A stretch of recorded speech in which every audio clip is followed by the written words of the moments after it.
Shri Mata Shri Maharajni Shrimat Singhasaneshwari Chidagni Kunda Sambhuta Devakarya Sumuddata.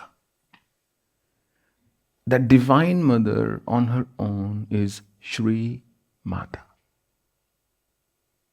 The final, the ultimate, the first, the primordial, the aboriginal mother. Which means all creation has emerged from her womb.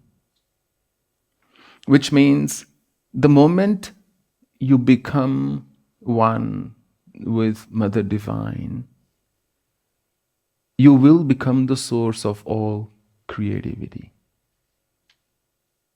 Creativity from your consciousness will gush forth like a stream that was running dry, but at the advent of the monsoons is now suddenly full and flowing with water. Shri Mata, Shri Maharajni, that she is independent. She's not the queen. She is the empress. Which means her existence is not dependent on any other entity, but on her own she is capable of governing and governance. And the one who attains that union with their mantra or with the Divine Mother becomes independent in all sense, in every sense of the word. In every possible way you can imagine. Srimat Singhasaneshwari, that she is seated on the throne, the ultimate throne. You do your own coronation. Remember, in all mantra sadhana we do abhishekam. So the idea of that marjanam, swam, we do abhishekam on ourselves, is that now you have become that divine yourself. That you must treat yourself with the same sanctity, love, and respect as you would do your deity. So, Shri Mata, when you get the seed of creativity, Shri Maharajni, you get the wisdom of governance, Srimat Singhasaneshwari, that's when you can firmly be established in that role and actually govern and be fully independent. Shri Mata, Shri Maharajni, Srimat Singhasaneshwari, Chidagni Kunda Sambhuta Deva Karya Simuddata. Chidagni means the fire of consciousness. Chidagni Kunda Sambhuta. That there is a fire pit, the fire pit of consciousness, from where this fire has emerged to fulfill what? To fulfill your sankalpa, your resolve of doing good. Devakarya Simuddata, goodness, noble intentions. What devas would do, what good people would do, what noble people would do. Which is to say that when we have a self-absorbed or a selfish motive or a hidden agenda, you can forget any help from the universe. She is only summoned, she only comes to assist you, to help you, to be with you, to be by your side when there is absolutely no pretense. When you are not just smeared in goodness, but when you are dripping with it. Every pore of your existence is full of humility, nobility, and goodness. It's really that simple. A saint was traveling in a train one day, and a man was very distressed. And the saint said to this man, "Why are you so distraught? What's wrong?" He said, "I've got only one son, and he's being enlisted as we speak. He is going through his physical examination, and he will be inducted into the military. And I am very worried because he may die or something like that. I will lose him." It's compulsory service, so he has to be a part of this. And the saint said, look, why do you worry?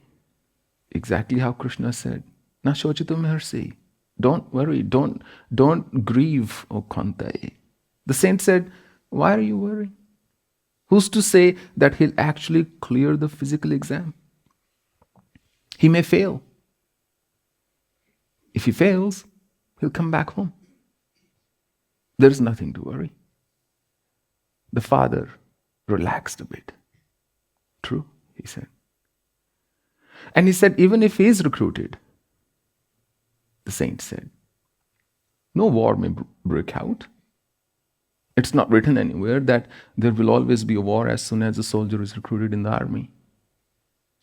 So nothing may happen to him. There may be no war. So don't grieve, don't be sad, don't worry. And the man said, I am indeed relieved. And even if there is a war, he said, the saint said, so many soldiers fight those wars and they come back hale and hearty. Less than 5% would actually attain martyrdom. So even if he doesn't attain that status, even if he goes for a war, there's a great chance he would come back alive. The chances of him dying in a road accident are much higher than him getting killed on the battlefield. And the son's father said, well, I never thought of those things, so I am not worried anymore. But of course, as a father, there is still that thing lurking, what if? Yeah, of course, what if he actually dies, the saint says. So what? Because he fought for his country and he fought for a good cause and he was doing what was right, he would surely go to the heavens. Will surely go to heaven and there is nothing to worry. Hato va prapyasasi swargam jitta va bhokshasya mahim tasmad uttishta kanta yuddhaya kritanischa. That's what Krishna too said, right? He said, look, either you will die and you'll go to the heaven, or you will be alive and all this kingdom will be yours. So my only advice to you, Krishna said, that I'd like you to get up and get on with your karma. That there is nothing in between. So the saint said, why are you worried? Even if he dies, he will attain heaven. And if he doesn't, he'll still have you and you'll have him. So in my view, the saint said, the only thing that's important is he good? As long he is good, you have nothing to worry about. Because the outcome will only be a beautiful outcome. As long as he is good. So Chidagni Kunda Sambhuta Deva Karya Samuddata. That although the Divine Mother in Lalita Sahasranama, as explained by Lord Hayagriva, descended because she wanted to fulfill the desires of the Devas, the esoteric meaning of it is when in the fire pit of your consciousness you make an offering of all the afflictions that are there, you become independent, Shri Maharaki. You become the source of creativity, Shri Mata, Srimat Singhasaneshwara, blessed with all the opulence there is in the world, provided Devakarya Samuddata, provided your intentions are noble. Otherwise, you may have everything except peace. So that's the esoteric meaning of the very first verse.